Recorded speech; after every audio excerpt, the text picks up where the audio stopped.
შევდივართ ეგრეთ წოდებულ დაბნელებების დერეფანში, დაბნელებების კორიდორში.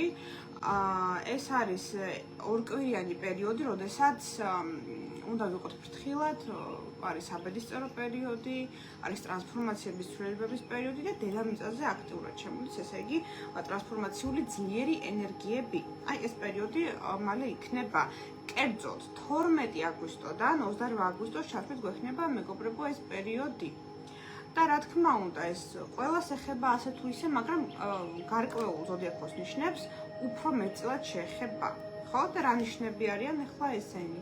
გავითვალისწინოთ, ხო, ლომი, მერწყული, ქალწული თევზები, განსაკუთრებით მოკლედ ეს 4 ნიშანი იგრძნობს აი ამ ტრანსფორმაციებს და არა მხოლოდ ამ ნიშნის წარმომადგენლები ზოდიაქალურად, ხო, ანუ ვინც დაიბადა და უშუალოდ ამ ნიშნის ქვეშ, არამედ ვისაც პირად რუკაში აქვს ამ ნიშნების გავლენა.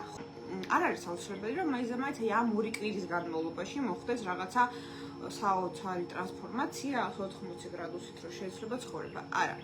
ზოგადად დაბნელებების პერიოდი ხსნის ერთგვარ პორტალს ცვლილებების და ტრანსფორმაციების. რასაც შემდგომში შეიძლება 3-დან 6 თვემდე კონდეს მე თავისი შედეგი, ხო? და ცვლილებები დაიწყოს. უბრალოდ ეს პროცესები დაიწყება და ასე ვთქვათ, ტრანსფორმაციის მარცვალი ჩაინერგება ამ პერიოდში.